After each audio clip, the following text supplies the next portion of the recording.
جو لوگ اللہ پر ایمان لائیں، کہیں کہ ہمارا رب اللہ ہے، پھر اس پر جم جائیں، ان پر فرشتوں کا نزول ہوتا ہے، نہ کوئی غم کرو نہ خوف، خوشیاں مناؤ جنت کی جس کا تم سے وعدہ کیا گیا تھا۔ اللہ کی ربوبیت پر اطمینان جب انسان کو ہو جاتا، میرا رب اللہ ہے، ربی اللہ، انسان کے لیے نہ کوئی کھٹکا، نہ کوئی خطرہ، نہ کوئی خوف، نہ کوئی حزن۔ جو کچھ ہو رہا ہے کس کے اذن سے ہو رہا ہے؟ اللہ کے اذن سے۔ اللہ کے اذن کے بغیر پتا تک نہیں ہلتا۔ یہ کوئی اندھا بہرا مادہ نہیں ہے جس سے مجھے کوئی خوف ہو۔ اندھا بھینسا چلا آ رہا ہو اس سے تو ڈرنے کا ہر انسان کو ڈرنا چاہیے، نہ معلوم کس کو ٹکر مار دے، لیکن نہیں، اس کائنات کو چلانے والا ایک سمیع و بصیر خدا ہے، وہ جو میرا دوست ہے، میرا ولی ہے۔ اللہ ولی الذین آمنوا یخرجہم من الظلمات الی النور۔ اللہ اہل ایمان کا ولی ہے، ساتھی ہے، پشت پناہ ہے، مددگار ہے، حمایتی ہے۔ بتائیے جسے یقین ہو جائے کہ اللہ میرا مددگار، اللہ میرا محافظ، اللہ میرا پشت پناہ، اللہ میرا حمایتی، اس کے لیے کوئی خوف ہوگا؟ اس سے کوئی ڈر ہوگا؟ میں مثال دیا کرتا ہوں ایک بہت سادہ، پنجاب کے دیہات کی۔ وہ بڑا چودھری ہے اور کوئی غریب کسان ہے۔ اس غریب کسان کے جانوروں کو ہر وقت اندیشہ ہوگا چوری کا، کوئی میری بھینس کھول کر نہ لے جائے، کوئی میرا بیل کھول کر نہ لے جائے۔ لیکن جس کے بارے میں یہ سب کو معلوم ہو کہ وہ جو بڑا چودھری ہے وہ اس کا دوست ہے، اس کی بچیا کو کوئی خوف ہوگا؟ اس کی بھینس پر کوئی ہاتھ ڈالے گا؟ اسے کوئی اندیشہ ہوگا؟ نہیں۔ کیوں؟ کہ وہ بڑا چودھری، بڑا اس کا یہاں کا سردار، جاگیردار، سب کو معلوم ہے وہ میرا دوست ہے، کوئی میرے خلاف اقدام نہیں کر سکتا۔ اس دنیا میں یہ چھوٹی سی بات اگر آپ کے دلی اطمینان اور سکون کا باعث بن سکتی ہے تو ذرا تصور کیجئے۔ میں لفظ تصور استعمال کروں گا صرف اس لیے کہ اس کا ہم جس کو کہتے ہیں ادراک اور شعور کر نہیں سکتے، اگر کے ساتھ کر سکتے۔ اگر یقین ہو کہ اللہ میرا مددگار اور یقین ہو کہ اللہ ہر آن میرے ساتھ ہے، پھر کوئی خوف، کس کا خوف؟ کوئی شے اللہ سے بالا تر ہے؟ کوئی قوت اس سے زیادہ طاقتور ہے؟ کوئی اس کے ارادے کو بدلنے والا ہے؟ کوئی اس کی مشیت کے آڑے آنے والا ہے؟ یہی بات ہے جو حضور نے فرمائی۔ یہ ایمان کا حاصل ہے لب لباب، کہ دیکھو اچھی طرح اس بات کو ذہن نشین کر لو، اگر تمام انسان مل کر تمہیں کوئی نقصان پہنچانا چاہے نہیں پہنچا سکتے، مگر جو کچھ اللہ نے لکھ دیا ہو، اور تمام انسان مل کر تمہیں کوئی نفع پہنچانا چاہیں نہیں پہنچا سکتے، مگر وہ شے جو اللہ نے طے کر دی ہو۔ آپ پھر میں کہوں گا ذرا طاری کیجئے، اسے فرض کیجئے، اسے سوچئے، اگر اس حدیث پر ہمارا دل ٹھکا ہوا ہو تو کسی سے ڈر ہوگا؟ یہ مجھے نقصان نہ پہنچا دے، یہ میری رپورٹ خراب نہ کر دے، یہ میری انکریمنٹ نہ رکوا دے، یہ میرا یہ نہ بگاڑ دے، یہ میرے یہ نقصان نہ پہنچا دے۔ اس کا ڈر، اس کا ڈر، اس کا خوف، اس کی خوشامد، اس کے لیے جا کر طرح طرح سے اپنی عزت نفس کو ذلیل کروانا اس کے سامنے، یہ سب کچھ کیوں کرتا ہے انسان؟ جب سمجھتا ہے کہ اس کے ہاتھ میں میرا کوئی نفع ہے، اس کے ہاتھ میں میرے لیے کوئی ضرر ہے، یہ مجھے کوئی گزن پہنچا سکتا ہے، یہ مجھے کوئی نقصان پہنچا سکتا ہے، یہ میرا کوئی کام بنا سکتا ہے، یہ میری کوئی ضرورت پوری کر سکتا ہے، اسی کا نام شرک ہے۔ جہاں آپ نے یہ سمجھا کہ غیر اللہ کے اندر کوئی طاقت موجود ہے، وہی شرک ہے۔ بتوں سے تجھ کو امید خدا سے نو امیدی، مجھے بتا تو صحیح اور کافری کیا ہے؟ شرک تو یہ ہے۔ جس پر بھی تمہیں یہ خیال ہے، کلمہ ہے یہ کلمہ سوم، لا حول ولا قوت الا باللہ، ذرا اس پر دل کو کبھی اگر آپ تصور کریں، پھر فرض کریں، دل ٹھک جائے اس پر، کوئی طاقت نہیں۔ یہی بات تھی جو شیخ عبد القادر جیلانی رحمۃ اللہ علیہ نے اپنی وصیت میں اپنے بچے سے کہی. 11ویں دینے والے ہیں، لیکن حضرت شیخ عبد القادر جیلانی کی وصیت اور تعلیمات کو کتنے لوگ ہیں جانتے ہو؟ یہ جن مقامات تک پہنچے ہیں وہ کس چیز کی بدولت پہنچے؟ انہوں نے جو پیغام دیا وہ کیا تھا؟ اے میرے بچے، جس طریقے سے قرآن مجید میں حضرت لقمان کی نصیحتیں جو ہے نقل کر دی گئی ہیں، میں یہ عرض کروں گا بالفرض اگر قرآن حضرت عبد القادر جیلانی کے بعد نازل ہوا ہوتا تو شیخ عبد القادر کی یہ نصیحتیں بھی قرآن میں درج ہوتی. اتنی اونچی نصیحتیں ہیں. اے میرے بچے، اس حقیقت کو ذہن نشین کر لے، لا فاعل فی الحقیقت ولا مؤثر الا اللہ. اس کائنات میں نہ کوئی فاعل حقیقی ہے نہ مؤثر حقیقی ہے سوائے اللہ کے. کسی شے میں کوئی تاثیر نہیں اگر اللہ نہ چاہے. آگ جلا نہیں سکتی اگر اللہ نہ چاہے. پانی ڈبو نہیں سکتا اگر اللہ نہ چاہے. زہر ہلاک نہیں کر سکتا اگر اللہ نہ چاہے. کوئی چیز فائدہ نہیں پہنچا سکتی اگر اللہ نہ چاہے. تو در در پہ کیوں سر جھکاتے ہو؟ در در پر کیوں جبیں سائی کرتے ہو؟ سب کے سامنے کیوں ہاتھ پھیلاتے ہو؟ ایک اللہ سے مانگو. ایک اللہ کے سامنے زمین پر اپنی جبین رکھو.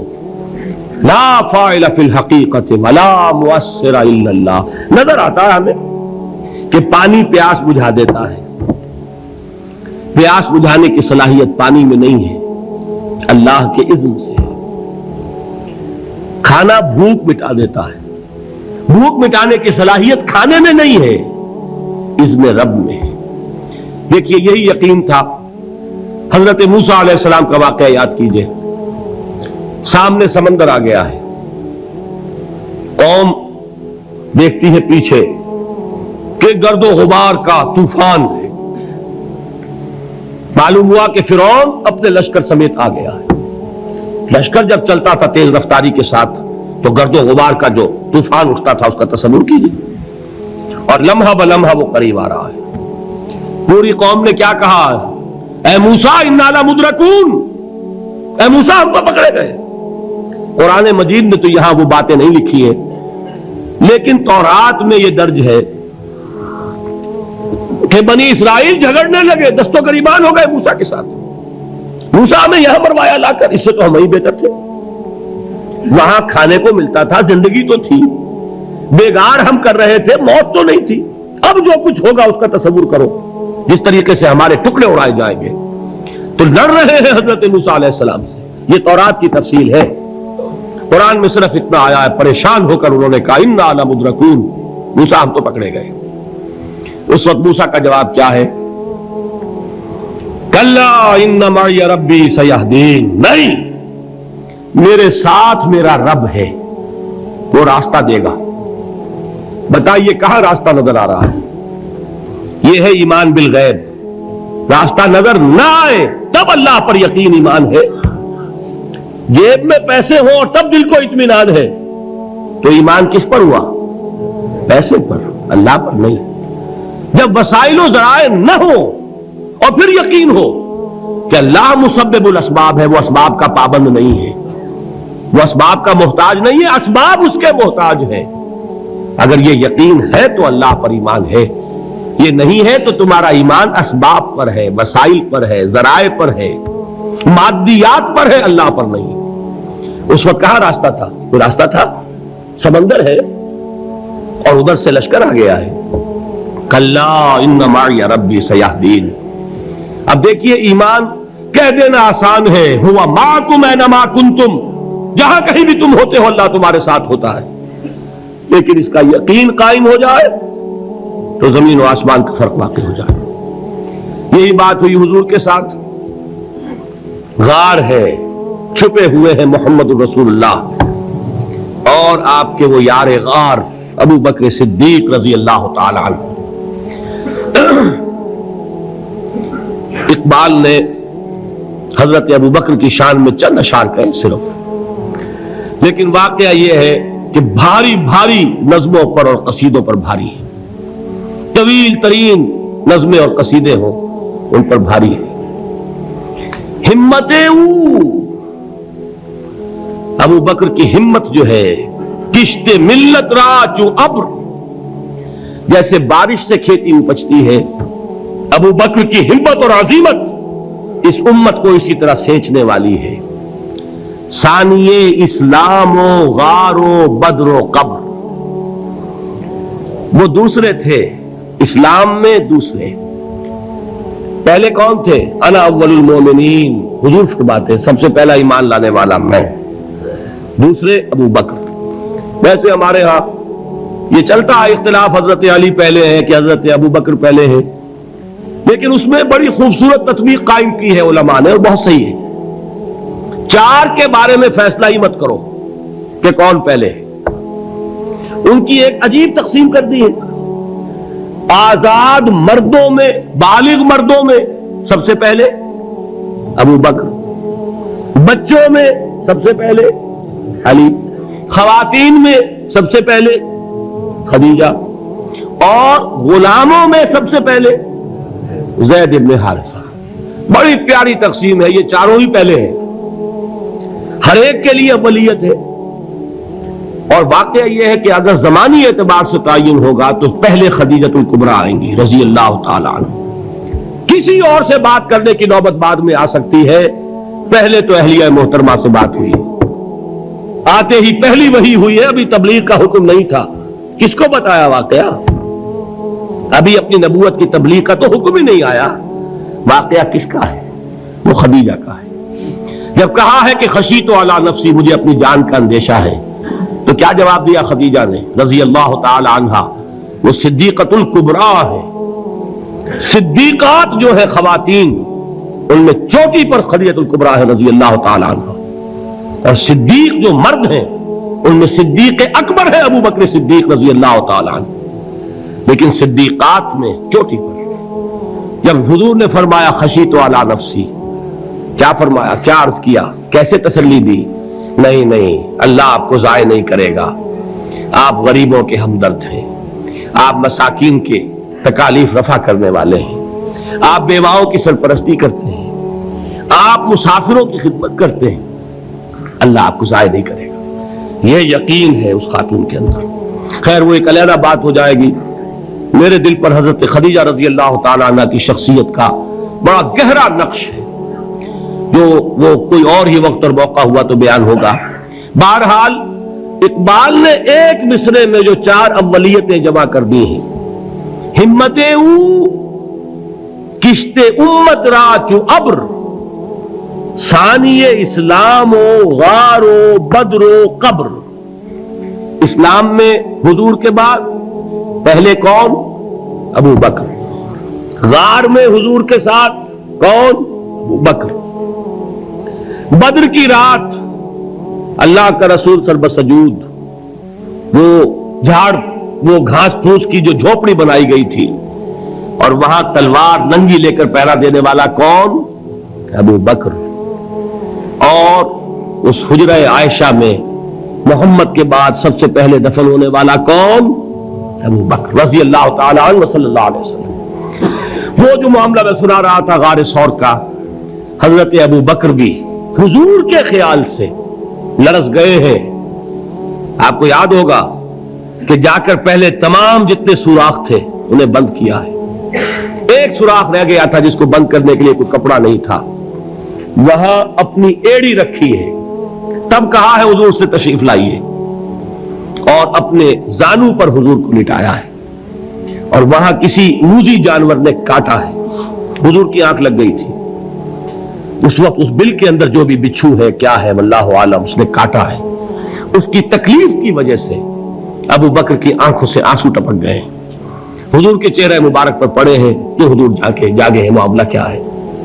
ایڑی نہیں ہٹائی وہاں سے، مبادا وہ جانور وہاں سے نکل کر محمد الرسول اللہ کو کوئی گزن پہنچا دے، ابو بکر کی ایڑی ہے، جس طرح چاہے کھا لے، ختم کر دے، جان نکل جائے تب کوئی آنچ آئے، محمد پر تو آئے، لیکن جیتے جی نہیں۔